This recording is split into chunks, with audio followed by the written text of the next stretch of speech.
爆裂連鎖バンバンの、外れないね、ロックの仕方です。長いね、連鎖をするときに、こうやって連鎖繋いでるときに、うわーって、ゴムが外れちゃって、失敗すると、また直すのめんどくさいじゃないですか。そういうときに使う、これからです。こっちの必殺技の方と名前の方があるんですけど、こっちの名前の方のゴムをこのように引っ張りまして、そして、いつものように、こっちにやって、やば。やって、ロック。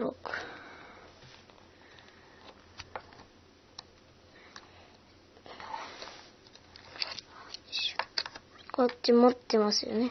そしてロックを、ちょっとわかりにくいかな。とりあえず、持って、もうちょいゴムを伸ばして、その中にロックをして、この上に、ロックの上にゴムをかぶせれば、このようにね、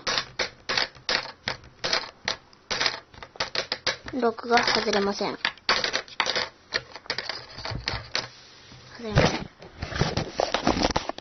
で、このようになってます。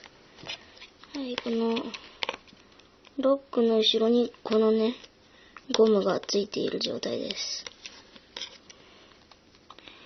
なぜ外れないかというと、これは、ゴムで押さえられていますね。そして、長い連鎖をするときにね、外れなかったら連鎖できないのですね。なんで、その外し方をご紹介いたします。もう一つの、連鎖をするときみたいな感じにします。よし、やっと最後積み上げたぞーってなって、こっちにバーって並んでるとして。そして、こっちとか全部ゴム外していかなきゃいけないじゃないですか。硬いゴムね。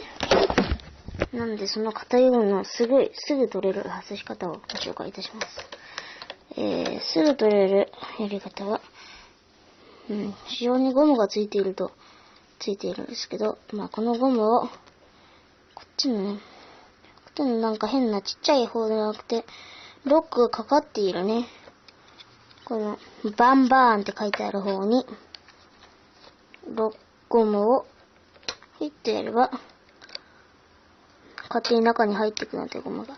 したら、もうゴムが外れる状態になってます、ほら。このように。今のでロック解除されました。